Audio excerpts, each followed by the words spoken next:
Welcome to the reconvened November regular business board meeting of the Lower Merion Board of School Directors.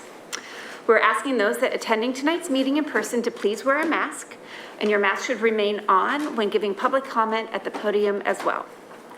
We believe as a board that it is in the best interest of the students of the district to hear comments from district residents.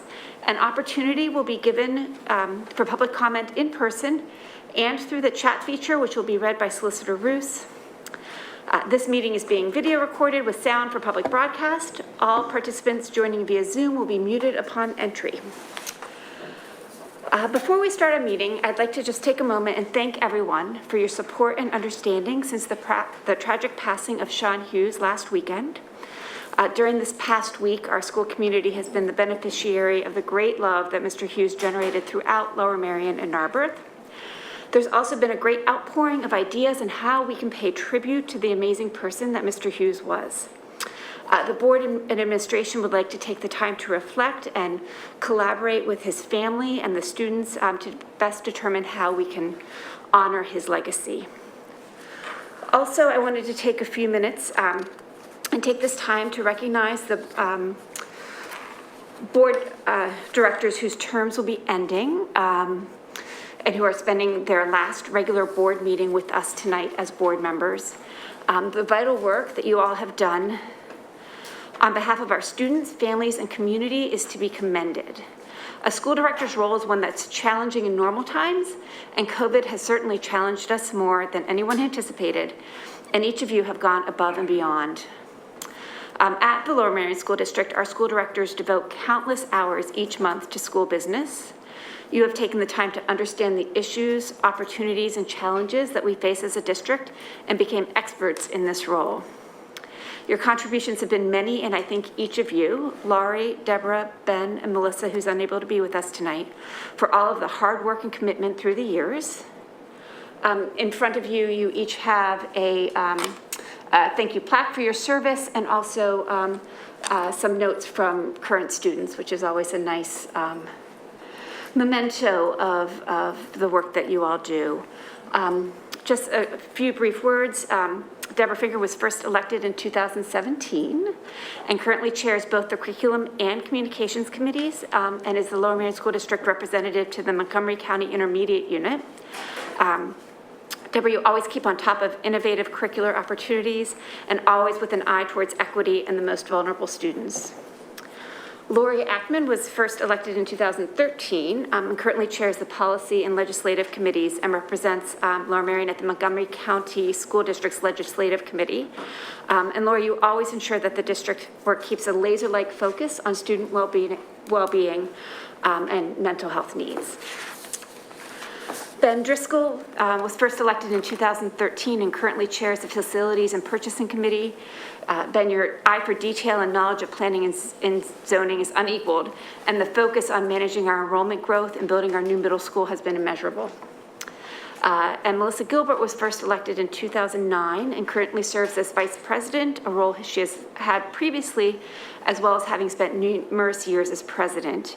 Most recently in 2020, during what was likely among the most difficult times to be a school board president. She has focused much of her time with the district on equity measures to ensure all children and families succeed, as well as making sure the new middle school will be built on time and under budget. So on behalf of the Board of School Directors, Superintendent Dr. Mameen, and the entire LMSD community, I'd like to thank each of you for the many hours of hard work, along with your loyalty and dedication to the district, and especially to the students of this community. I'd also like to thank your families for supporting you in your service. As a tragic passing of Sean Hughes has reminded us so clearly this past week, life is fleeting and fragile, and we sincerely wish you much enjoyment with the many hours of free time that you will soon have at the end of this month. Except that we still have 2 meetings, curriculum and policy committee meetings, at which I look forward to seeing you. So we will now move on with our meeting, and I'm going to pass it over the presentation and to Dr. Mameen.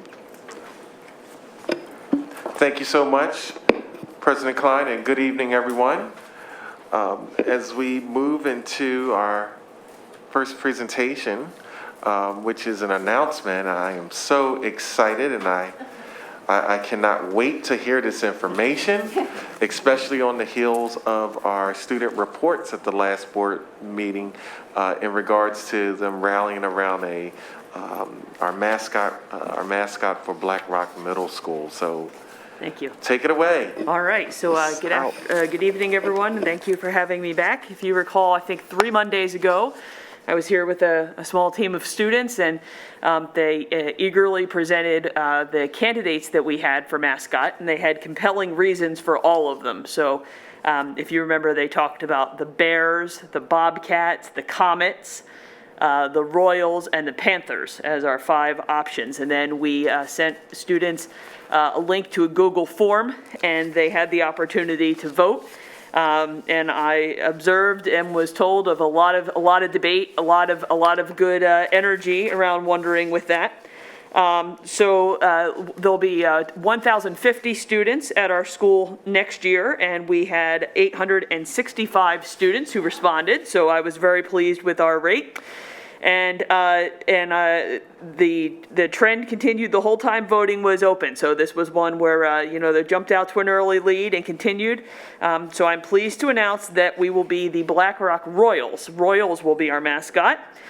So with 30.2% of the vote. So, second place was the Bobcats.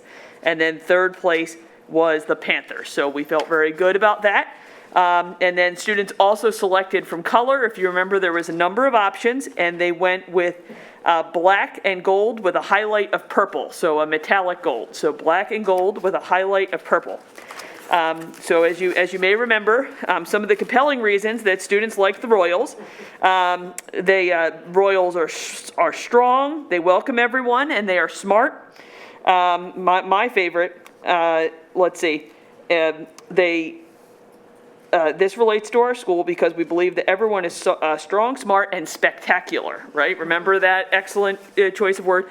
But I really think the reason the students liked it is it went along with that theme of knights, dragons, and royals, sticking in that sort of fairy tale, medieval type time. So we are very pleased to be the Royals. We will now work on some logo development and mascot development, and I'm sure we'll be back with some gear and other assorted items for you in the near future. So thank you.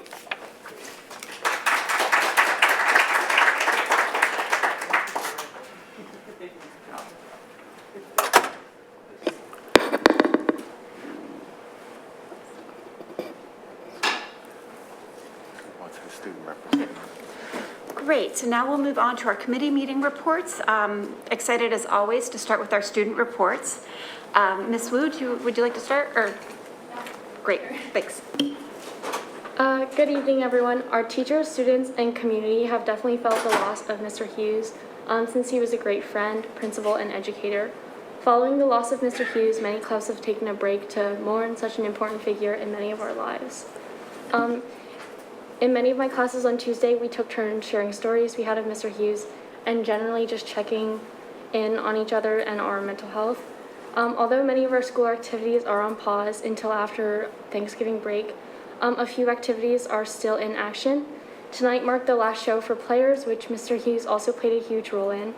The Student Council also held a full council meeting to discuss ideas for how we as a student body should move forward to honor Mr. Hughes. The general consensus at Lower Merion, and specifically Student Council, is to collect ideas and wait until after winter break to carry them out via a student, teacher, and administrative group. Student Council is also planning on continuing with Maroon Madness, and we plan on incorporating a way to honor Mr. Hughes in that as well. Generally, our student body, teachers, and everyone is grieving, and we're taking the time to take care of ourselves. We're also all keeping Mr. Hughes in our mind and embodying the motto of character counts. Thank you. Thank you so much, Ms. Wu. Mr. Feldman? Thank you. So, of course, like over at LM, Harridan was definitely feeling the terrible tragedy, which was the passing of Mr. Hughes. And of course, we also wanted to show support to LM students and show that we can come together and unite as one district. So on social media, we saw that LM students were planning to wear black on Tuesday as a tribute. So Harridan Student Council wanted to support, so we promoted the same to encourage our students on that Tuesday to also wear black. And the result was incredible participation, unlike anything I've ever seen at Harridan. There were really, if I had to estimate, upwards of 75% of students wearing at least some black in order to honor Mr. Hughes, which was really incredible, and I felt proud of Harridan to come together to show that support. An event that I mentioned at the last meeting was Made on the Main Line, which was on October 23rd. It was a great event, which raised over $1,000 for charity, which Student Council ran.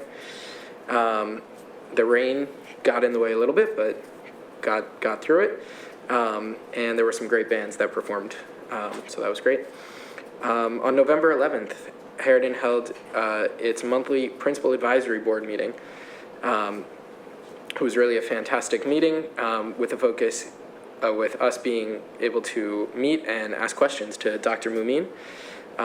It was a very valuable experience. It seemed like everyone, including myself, really enjoyed it and thought that we got a lot out of it, which was great. Harridan started a new flag project at the school, which, as part of an advisory activity, it was inspired by the Flag Project in DC, which commemorates those who we've lost during COVID. So we put a message of hope or thankfulness on a white flag, and they've been placed right in front of the school so that the whole community can see. And it's really gotten students into the thankfulness mindset heading into Thanksgiving, which is really great.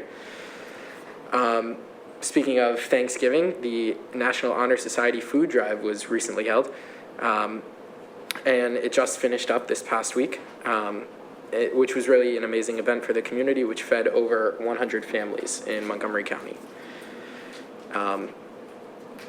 Also within the school community, like at LM, our theater company just finished its show over the weekend. It was very fun.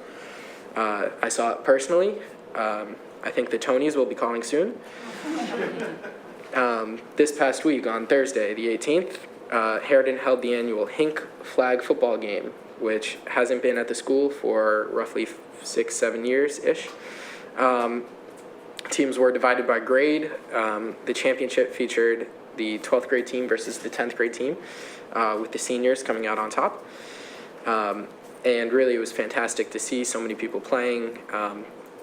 A lot of kids who weren't even playing came out to show their support to their friends, and you could really feel the school spirit that was with that event. And winter sports, which just started this Friday, have also gotten kids very excited. The best winter sport of all, if I do say so myself, Dr. Harridan, the annual big show, has also just started, with the contestants being notified today, actually, that they have been selected for the show. And a little bit of a plug, but Dr. Harridan will be this Friday, February 25th at 7 p.m. Wait, did I say Friday? Yeah. I meant February. That's my bad. It is a Friday, but forgot to mention the February. 7 p.m. in the Harridan Auditorium. So a great event to look forward to there. That's all. Thank you. Thank you, and I do highly recommend everyone go to Dr. Harridan and Amazing Ace. They are amazing shows. So thank you very much. Next, ask Mr. Mooring to please give a committee report for the October 20th Ad Hoc Committee for Equity and Anti-Racism. Great, thank you.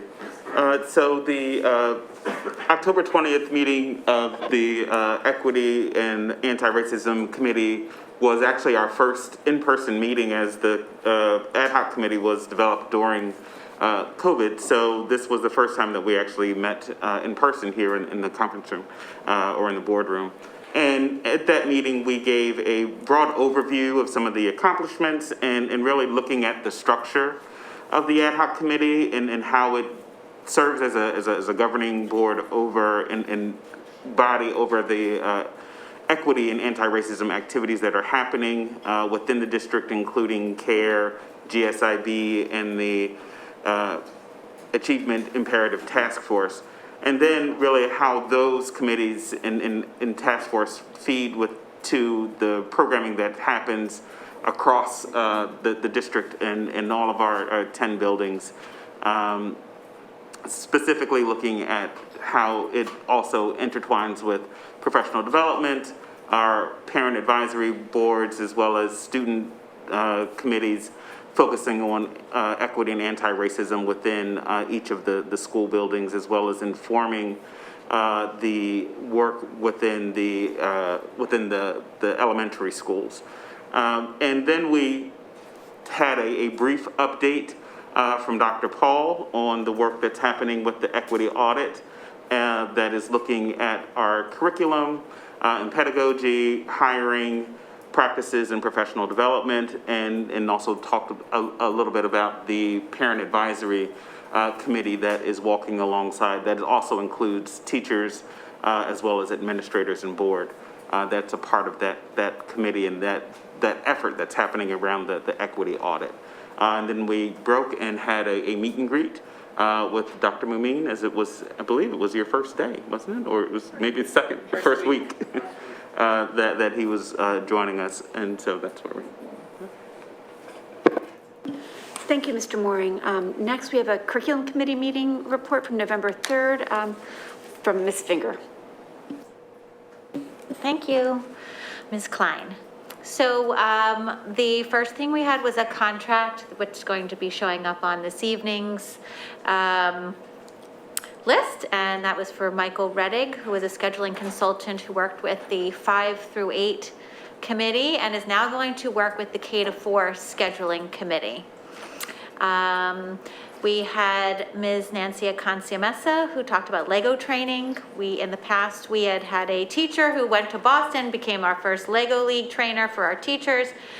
Because that teacher has recently left the district, we're now going to be providing teacher training for the Legos. And we had some K-4 programmatic updates, again, by Ms. Acancia-Mesa and Ms. Gaudioso.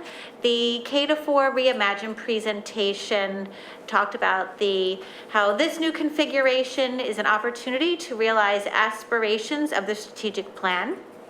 The timeline was provided, so this year we're moving towards transitioning to the new configuration and a 3 to 5 year implementation timeline for the teachers.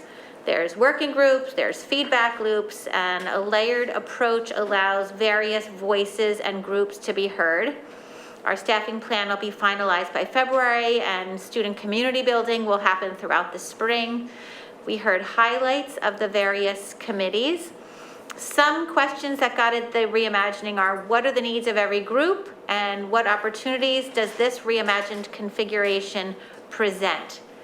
The subgroups that met over the year included parents, classroom teachers, special subject area teachers, and other important voices. There were 4 subgroups, along with some developing subgroups that were added this year, which include special areas, school, community, and culture, and K-12 world language. The Portrait of a Learner allowed the committee to create the vision of the K-4 committee, which is to engage, empower, and provide authentic learning experiences.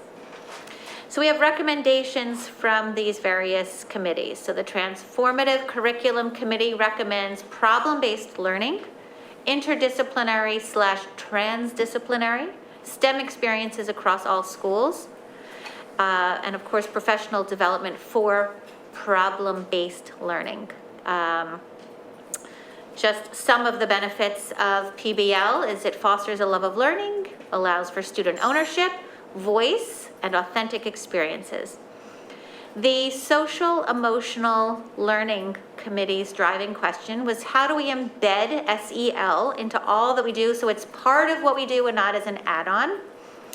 There are some development steps for this year that includes creating a document that outlines the skills addressed and resources that are used for the instruction, along with some more parent engagement with our Cultural Proficiency for Kids, or CP for Kids, support for teachers, and integration with problem-based learning.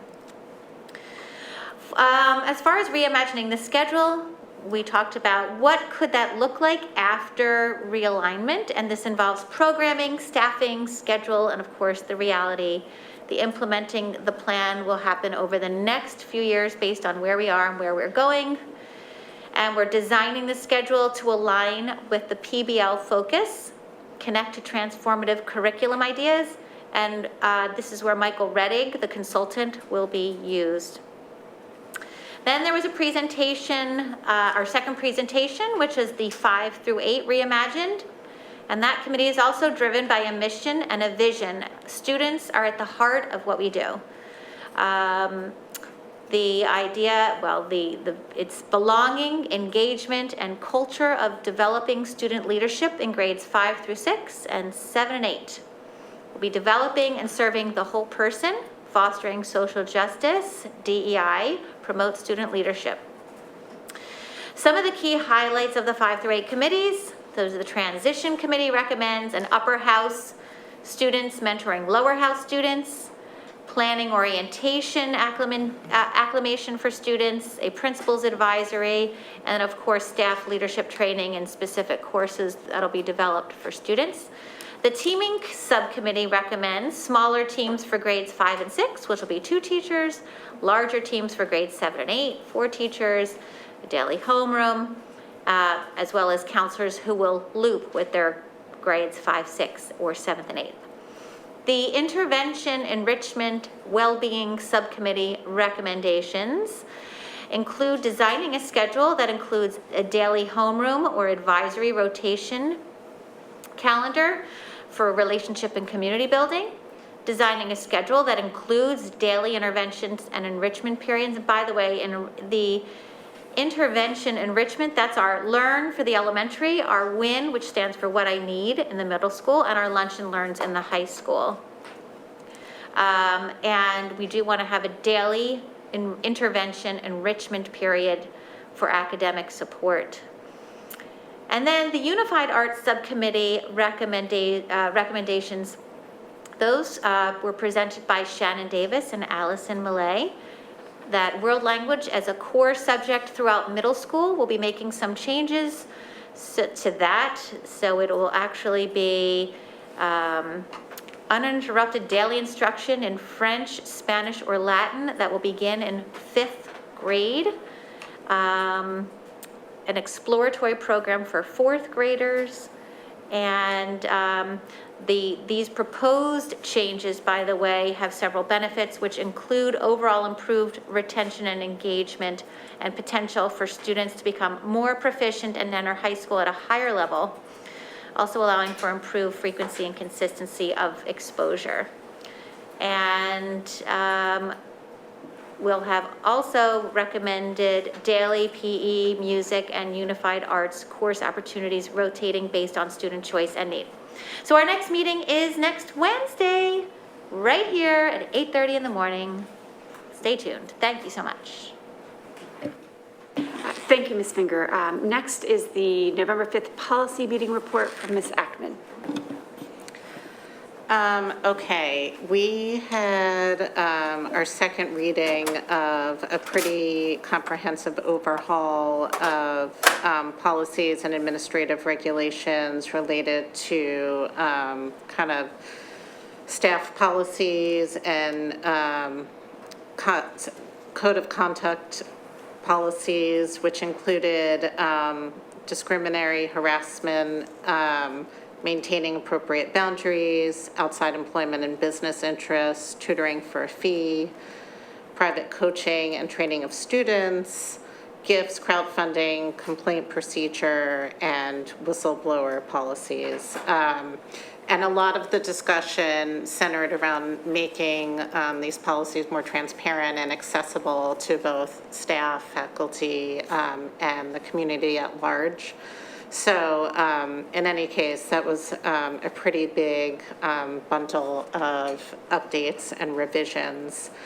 For first readings, we talked about policies in AR related to board meetings, the process for withdrawal from school, policies related to reduction in staff, suspensions, staff development, privacy of health information and school organization, and we had some discussion. There's some policies in there that will just be repealed because they're discussed or reflected in other sections. And then we started discussing a few different policies, including selection of coaches and sponsors, volunteers, and notably the equity policy, which we decided should be reviewed through the ad hoc committee before it's put forward and, is formally adopted by the district. As well as student rights and responsibilities. And the next meeting will be Friday, December 3rd. Thank you. Thank you, Ms. Ackman. Next is the November 11th Facilities and Purchasing Meeting Report from Mr. Lee. Thank you. The following items were reviewed at the November 11th Facilities and Purchasing Committee meeting and recommended for approval at today's meeting by the full board. We recommended the list of district bills for approval. We recommended the following items from the purchasing report for approval. 4 purchases for Black Rock Middle School, $14,600 from Town Communications for walkie-talkies for use by school staff, 2 purchases from Star Lawnmower, $6,686.40 and $16,126.54 for snowblower and lawnmower equipment. $11,083.33 from Imperial Dade for custodial equipment. $34,749.99 from Johnson Controls to upgrade intercom systems at Belmont Hills, Bala Kinwood Middle School, Penn Welsh Valley, and Kinwood Elementary to make the intercom systems compatible with the new countywide Alertus system. $7,548.11 from Dude Solutions for renewal of their Energy Manager program. $61,894 from Cherry Valley Tractor Sales for a replacement Kubota tractor. $11,877 from Avco Supply for a replacement heat exchanger for the pool at Lower Merion High School. $10,985.23 from I2 Security Solutions for installation of security cameras at Harriton High School and Lower Merion High School. We recommended the following district contracts for approval. Amendments to the following contracts. Michael Reddick for additional consulting services related to school scheduling for a not-to-exceed amount of $12,500. CMC Engineering for updated staff billing rates for 2021-2022, ranging from $60 an hour to $250 per hour, depending on role. Blackmore and Associates for additional construction inspections and quality testing at Black Rock Middle School for a not-to-exceed amount of $60,000. Renewals with the following. MCIU for professional services related to Title IIA program for approximately $51,551 per year. Actual costs will vary depending on training delivered each year. E+ for an email message archiver needed to retain emails for the required 7 years for $16,940.04. New contracts with the following. Presidio Network Solutions for subscription to their DNS security service for $28,646.82. Elite Facility Services for up to 5 substitute custodians per day at a cost of $22 per hour worked, and a total contract not to exceed amount of $125,000. Wayne Moving and Storage for staging, storage, and delivery of equipment and fixtures for Black Rock Middle School for a not-to-exceed amount of $90,000. Statistical forecasting for an updated demographic study, GIS mapping, and enrollment projections for $17,300.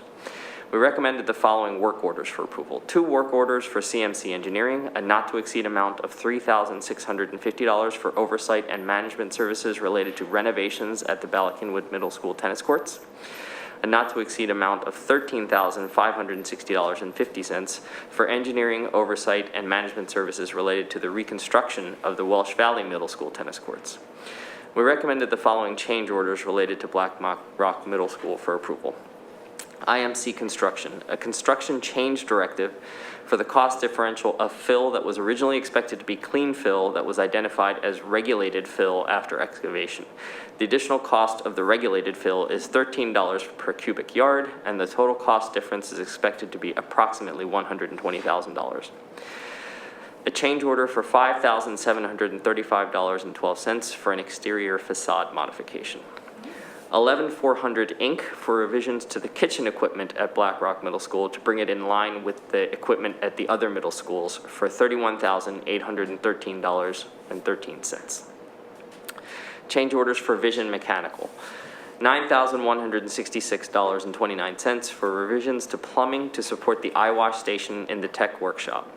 $10,191.83 for installation of a mixing valve and piping for an emergency shower and eye wash station in the science room. $9,581.66 for installation of water piping for roof drains. A credit of $906.61 for a sink that was removed from the design. $1,965.97 for changes to the drain line for emergency station ES2. 3 change orders for borough construction. $13,792.04 for the electrical connections related to condensing unit number 10 and exhaust fan number 30. $16,682.28 for electrical connections related to the bipolar ionization units. $2,726.49 for electrical connections related to the updated list of kitchen equipment mentioned earlier. We also had no cost change orders related to the updated construction schedule at Black Rock Middle School, one for IMC Construction and Vision Mechanical, and we expect additional no cost change orders related to the construction schedule were expected for other vendors coming soon. Lastly, we received an update on the construction of the new middle school. Construction work continues on schedule, and the expected turnover dates to the school district begin in January 2022 for Area A, and then span to early June 2022 for Area D.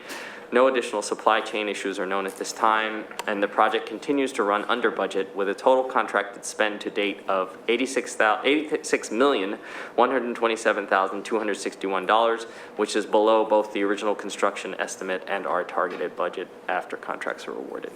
The next Facilities and Purchasing Committee meeting will be on Thursday, December 16th, 2021 at 8:30 a.m. Thank you, Mr. Lee. In between our recess meeting last Monday and tonight, we did have one extra committee meeting. That was the communications meeting. So Ms. Kalish is going to give a report from that committee meeting. Thank you. Yes, the Communications Committee committee met on November 17th. We were provided updates on several topics. The website refresh is now live, and in addition to a wide range of site improvements, including direct links to Zooms and live streams, which were a suggestion from the community, and that is available on the calendar. Onboarding for the superintendent is proceeding well with his visit to the site with the new middle school ambassadors and interviews with the Marionite and Harridan TV. Dr. Mumin has had more than 24 meet and greets with the township commissioners, Narberth Borough Council, the Federation of Civic Associations, many local clergy people, Lower Merion School District alumni, the Scholarship Fund, the Education Foundation, the local NAACP, and visits to every single district school. This list is not comprehensive as his visits are ongoing. The community newsletter is printed and will be arriving township-wide presently, pending mail delays, so I am very sorry if it takes longer. Everybody's mail is taking a long time these days.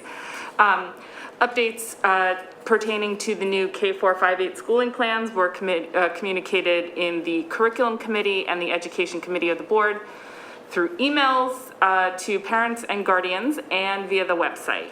The 5 to 11-year-old vaccine clinic was delayed after it was postponed due to the tragic passing of Principal Hughes, and this was communicated with the district families by email. As of this committee meeting, approximately 1,000 students had signed up to be vaccinated, which I think is fantastic. We moved next to new committee business, which included a video of Dr. Mumin's visit to Black Rock Middle School and the announcement of the new mascot and school colors, which were chosen by the founding members of Black Rock Middle School and were announced tonight. We then discussed bus driver recruitment, including the materials created and strategies implemented. In the week and a half between the release of those new materials and the date of the committee meeting, we had 59 applications for bus drivers and nutritional services workers, which is, I think we can all agree, a really big deal for us. Lastly, we reviewed communication work surrounding the tragic passing of Mr. Hughes. Email communications were sent to the community regarding the announcement of his death, school closing, vaccine clinic postponement to November 22nd, media management and interviews, the student vigil, emotional support and resources from clinical staff, and memorial plans. The remembrances being sent to the district and board emails are being saved and compiled for the Hughes family. The board would like to thank all of those who coordinated meals and assistance for the staff of Lower Merion High School, including the ISC, CSC, LMEA, Harridan staff, and the Alumni Association. And that is all I have, and I don't have the date of our next meeting. I apologize. It's quite all right. Thank you very much, Ms. Kalish. Next on the agenda would be additional agenda items. We do not have any at this time. So now we'll move to audience recognition. For those of you that are joining us via the webinar or Zoom, at this time the chat feature will be open and you'll see a 10-minute timer appear on your screen. You can submit your comments or questions via the chat feature. Please make sure that you begin with your full name and where you reside in the district. Important, that needs to be part of it to be, for your comment to be shared.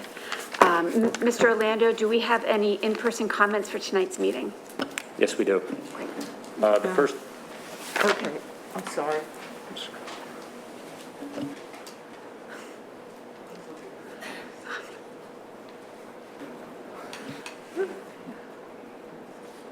The first two individuals are Jessica Zimmerman and Ruth Jenkins.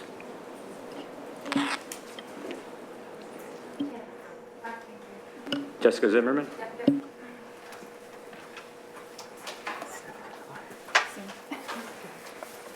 Thanks for giving me the opportunity to come today. My name is Jessica Zimmerman, and I have a child in the Lower Merion School District. So I'm here to advocate for better ventilation and Could filtration. you please for share Lower where, Merion. I'm sorry, could you please share where in the district you reside? Say again? Could you please share where in the district you reside? General neighborhood is fine. Narberth. Yeah, sure.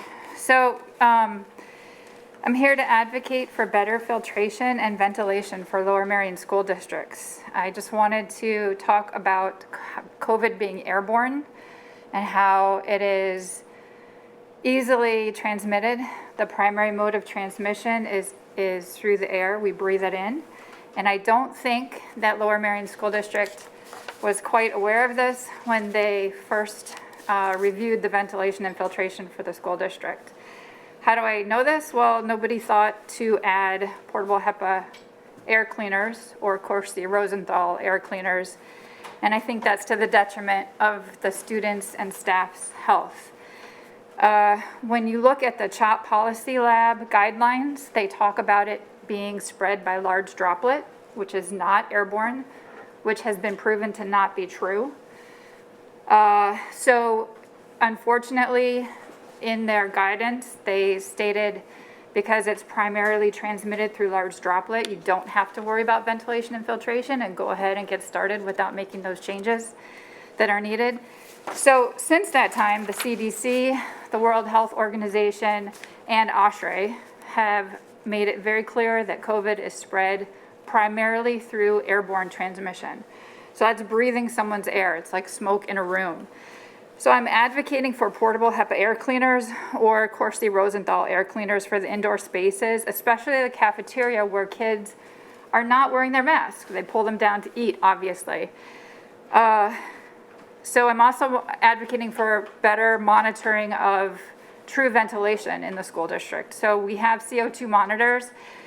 According to the CDC, if the ventilation is good, the CO2 level should be below 800. I do not think that's the case in all the spaces. Some spaces, in fact, are not even touched by the HVAC, because if you go past the buildings, you see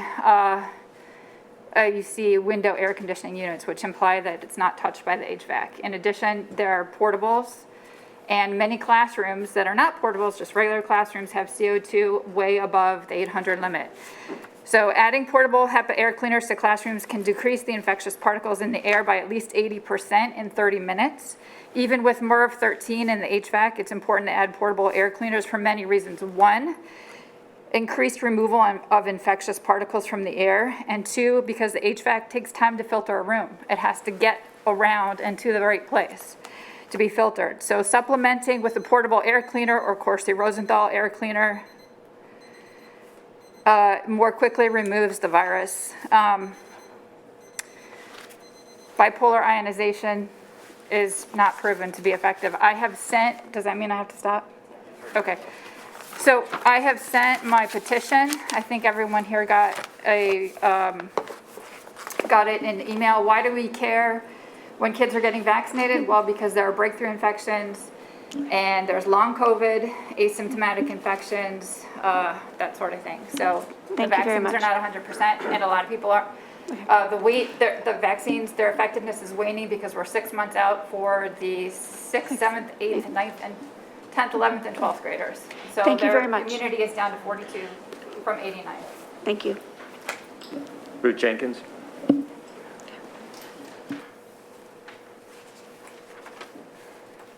I'm Ruth Jenkins, and I live in Wynwood. When I was teaching homonyms, and we had principal and principal, one of the ways to tell the difference between a ethical idea and the person was because the person had pal at the end. And so you would remember that pal was the person. And principals make a difference, and Sean Hughes made a difference. He had a direct impact on the performance of the students of Lower Merion High School. I can read my writing. How, when, and where you show up matters, and Sean Hughes was a show-up principal. He was a collaborator, not just with the teachers, but with all of the staff. He was an equity principal that respected all aspects of student identity. He was a learning leader and that was willing to participate in inclusive activities. He was innovative, and he advocated for staff and students. Trust is a key element to learning, and he was an honest, fair, and consistent person. Hopefully, another person of this caliber will be found. Thank you. Thank you, Ms. Jenkins. Maria Manzone. Sorry, the pen died on me. It's Marcia Manzoni. That was my bad. Marcia Manzoni, I live in Narberth. I was happy to see in your recent community newsletter that you'll be looking at equity in the educational experience here in Lower Merion. This is a great idea. I've noticed that you try very hard to ensure that every student gets a quality education in the district, and that's great. But it seems that you've been focusing on equality rather than equity. You try to give students the same things. I've been surprised that rather than providing laptops specifically to students who need them, you provide them to all students, even though most students in Lower Merion have access to their own computer. Now you're planning to build a new middle school, and you want it to have all the amenities as the other schools in the area, even if it involves cutting down at least 400 trees to create playing fields. Kids certainly need physical activity, but they also need fresh air. There are ways to get physical education that do not require acres of playing fields. I would like to offer the perspective from someone who is not too far removed from the school experience. I graduated from high school in 2013. I went off to college. In conversations with friends, no one ever comments on how wonderful the playing fields were in middle school or high school. And if they do comment on school facilities at all, it's generally about how embarrassingly ostentatious they are. What kids remember about their school experience is one, or maybe a few, very special educators who made an impact on their life, people like Mr. Hughes. For most kids in Lower Merion, school prepares them for college and life afterward. College is a very eye-opening experience. Up until then, kids go to school with other kids who live in the same area, but when you go off to college, you meet people from all over the country and the world, and you learn about other cultures. They will be with students that they can relate to because of the common interests that brought them together. The world will open up to them, and they won't look back and think about their middle school playing fields or whether they had lights at their high school stadium. To truly give kids an excellent education, you need to focus on the staff and the curriculum and not the athletic facilities. That's what makes a difference. Thank you. Holly Manzoni. Thank you. Good evening. Dr. Mumin, I'd like to say that I think you're off to a great start. You need to say where you're from in the Oh, school.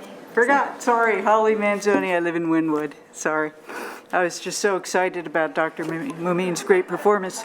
I'm impressed with your intelligence, the fact that you care, and mostly I think the respect that you show the community, and I think that's going to go a long way toward healing the divide that we're currently experiencing. Having said that, you have some challenges ahead of you. On the agenda this evening, there's the plan to transfer a little more than $5 million from the general fund to a capital reserve. And it's always nice to have surplus. It's always nice to have extra money. But this district has gotten into a little bit of a habit of applying for exceptions and tacking on a little bit more to the tax bill, and then at the end of the year, you go, oh, look at that, we've got a surplus, isn't that wonderful? I hope that you will bear this in mind in a few months when the decision has to be made whether or not to apply for exceptions. Another thing that I'm sure is on all of your minds, given your involvement with the schools, is I trust you're following the equity case going through in the courts right now, where a number of districts in the state of Pennsylvania have realized that there is huge disparity between the haves and the have-nots in the lower income districts versus districts such as Lower Merion that can afford to be spending the way we are. Nobody knows how that's going to settle. It's in the courts now. But I personally think it's inevitable that some sort of change is going to be made. People might think that maybe the state will start paying more for education, and that's a fine idea, but we can't keep spending in Lower Merion the way we have been, because that's just widening the chasm. This lawsuit is not simply about whether or not the state or the locality pays the taxes. It's an issue of equity, that all schools have a shot at it. So I think the real thing that the Lower Merion School District needs to work on right now is focusing on needs rather than wants, and trying to keep the spending in line. Thank you for your consideration.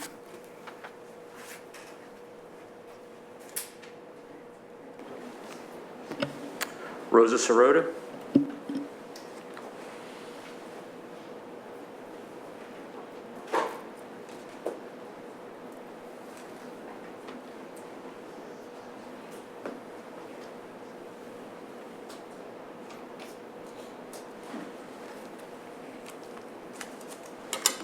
I remain concerned about the area at Could you please state your name and where you live in the district?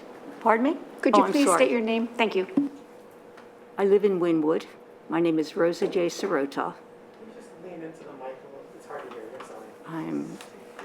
Okay, how's that? That's great. Good. I feel like I'm screaming, but I'm going to do it. Okay. I remain concerned about the area at Owen and Montgomery during dismissal. I think we are waiting for an accident to happen. I've said this before, and it's not been taken well from one of you. But I don't know if it wasn't taken well because I was told to go to the police.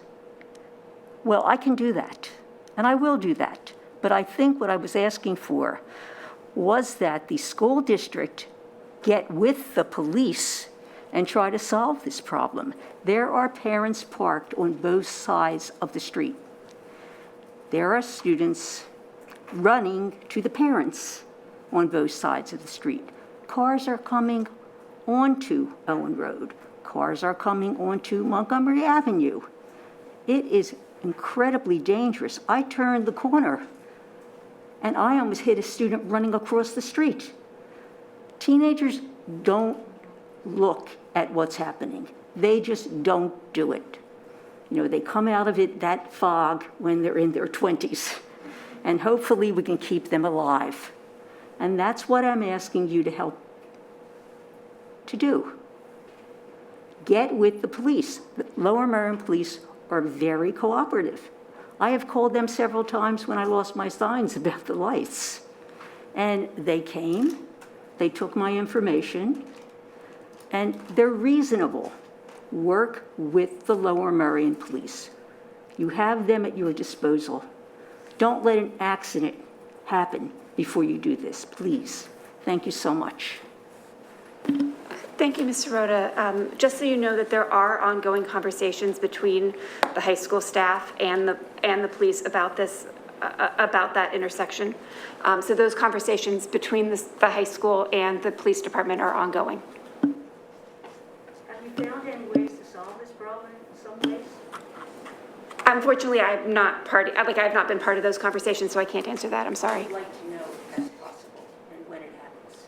Thank you. Helena Astor.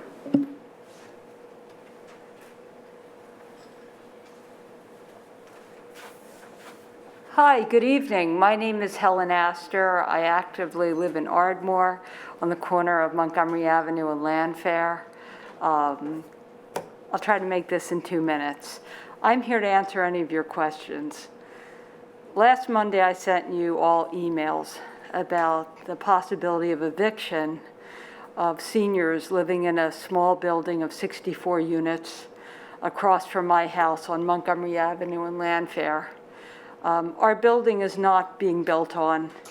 It's not ripe for development. We hope not to have to sell it, but more than 1/3 of our community members even owned homes, were teachers here and architects. And essentially, if it goes through, the Lower Merion School Board will effectively double the taxes, which will essentially raise a tenant's rent who used to own a house here, probably $100 a month. As it is, we're having people come to our office and say, is there anything, can I pay a little later? I'm having a little hard time. And these people are people that grew up in Ardmore, Wynwood, Haverford. They're people just like us, maybe a few years older than me. And I've reached out to Mr. Orlando, and he's always been really helpful. I believe it's you. We've met on other occasions. And then the other buildings, which are small business owns, being and living in the community, Mr. Orlando and I, we've always had a great relationship. But this building is a special building because right around it, which is Suburban Square, Kimco is putting up a tremendous high-rise. And there are many other high-rises in Narberth, and they're popping up. And they're going to get a lot of taxes that will help the schools. And they're getting very affluent, wealthy people with students that want to live there. In this particular building, Montgomery Plaza, you all probably even know there are very few students that are sucking money out. They're seniors. So I'm asking you all, if you have any questions of me about this situation. It's time sensitive. And does anyone have any questions?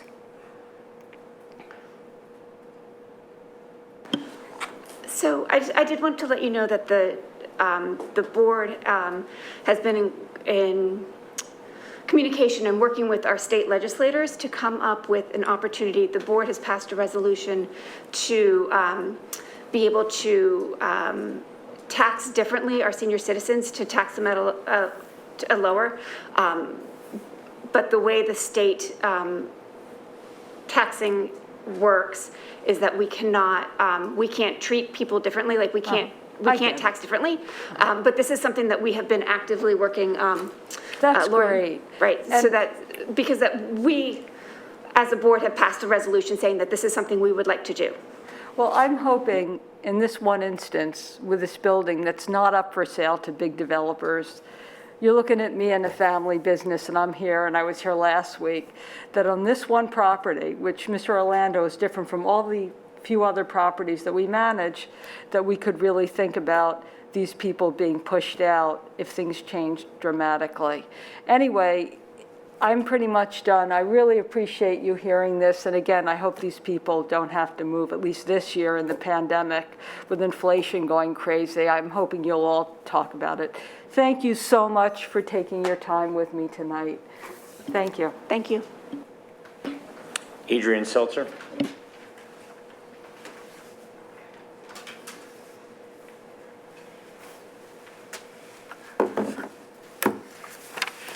Adrian Seltzer of Wynwood. I remembered. Okay. Hello to the board, Dr. Mumine, and administrators and virtual audience. It is a pleasure to come to a meeting, stand up to speak, and feel like it isn't going to be adversarial. For those of you that missed the meet and greet this morning, it was a breath of fresh air. The focus was on working together rather than our way or the highway. Thank you, Dr. Mumine, for your leadership and openness. And I'm very happy to always think of you as new if this is what it takes to keep this up. I look forward to you joining us at our next NAACP meeting on December 7th. That's when that meeting is. Now on to my helpful hints. I would like to request that people who are observing over Zoom be able to read their own comments rather than the 10-minute break that you give for them to type out their comments, because you cannot type in 3 minutes of comments in one chat session. You have to then start it over. And what happens is they're read by somebody on the staff at breakneck speed, and the second part of their comments are left to the end, diluting it completely.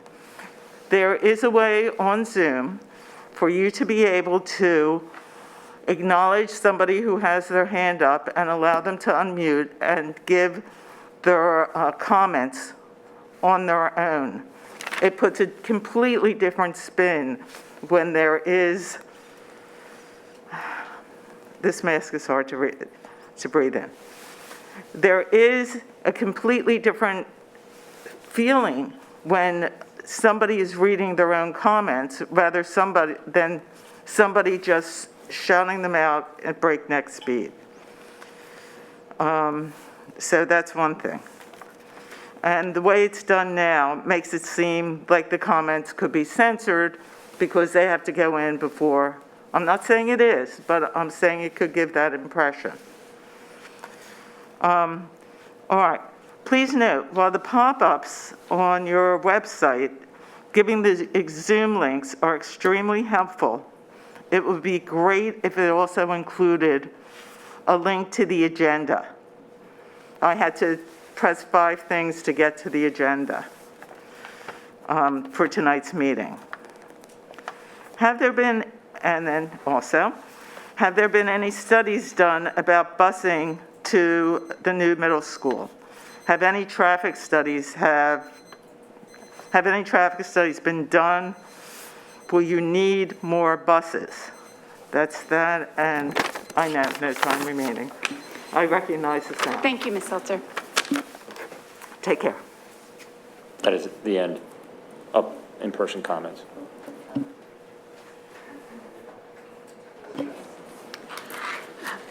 Thank you, Mr. Orlando. Mr. Roos, can you please read any public comments that were submitted via the chat feature? Yes, happy to. There were 2. Christina Chang, Penn Valley. Thank you, Lori, Ben, Deborah, and Melissa for your many years of service on the board, especially during the challenges during the last 2 years. Looking at the agenda tonight, I noticed a student demographic study that will forecast students at all 10 schools over the next 10 years. How will this data be used? Will there be any opportunities for full-day kindergarten by September 2022? Will this help with optimization of bus routes? Thank you. Next comment is from Sean McMurtry, Marion Station. The 2016 master plan for Lower Marion High School includes baseball, softball, and multi-purpose space on Arnold Field. Given the lack of bus drivers in fields, when will that be completed? Has a district-wide needs analysis been done for athletic fields? That concludes the chat comments. Thank you, Mr. Roos.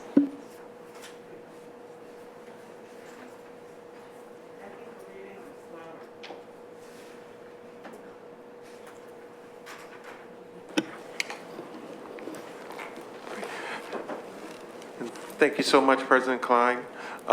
As we get ready to move into the next part of the agenda, I would be remiss if I did not communicate the warm welcome and great conversations and dialogue that I've had with community members, and the visits to the schools have been awesome. And of course, the visits with Harriton and Lower Marion High, the students coming in to interview me just blows my mind. But I have a couple of students at the middle school that I've really come close to, and our second graders talking about mindset and their careers as early as second grade. And one student who's on his way to Michigan University. He has a lot of time to change his mind and choose Penn State. But again, thank you so much. As recognized this evening, a lot of comments in regards to our commitment to being collaborative. As I'm going through this process, I'm very much excited about the learning of the history and the commitment, you know, looking at our district future forward. So again, thank you so much, and we're going to continue to stay the course. Thank you. Thank you, Dr. Mamine. We'll now move forward with approving tonight's agenda via consent. Are there any questions from the board? Okay. Do I have a motion to approve tonight's agenda via consent? So moved. A second? Second. All in favor? Aye. Any opposed? Any abstentions? Motion passes. Mr. Ruiz, can you please give us a report on the Sunshine Act? Yes, the board met in executive session tonight regarding the various land use litigation matters pending. Thank you, Mr. Roos. Upcoming board meeting dates. On Monday, December 6th is the reorganization meeting of the Board of School Directors. Note that this is the first Monday of the month of December, not the normal second Monday. This is driven by school statute. And that is generally just for people that might be coming in late to the meeting. It is generally a very quick meeting. So if you would like to join us, please make sure that you come on time because it won't last very long. And then on Monday, December 20th is the regular business board meeting. Both of those will be at 8 p.m. here in the boardroom. Committee meetings will be held here also in the boardroom and start at 8:30 a.m. unless otherwise noted. Wednesday, December 1st is the curriculum committee meeting. Friday, December 3rd is the policy committee meeting. Thursday, December 16th is the facilities and purchasing committee. And again, those three meetings are at 8:30 a.m. And on Wednesday, December 22nd is the ad hoc Committee for Equity and Anti-Racism, and that meeting also here in the boardroom will be at 7 p.m. As always, I invite everyone to join the ISC and the Lmsb Student Services for an upcoming event on Monday, December 13th at 7 p.m. via Zoom. It is the Substance Abuse Risks, Effects, and Helpful Conversations. Information will be on the website and also via your HSA newsletters. There being no further business, I'd like to wish you all a very happy Thanksgiving, and this meeting is adjourned.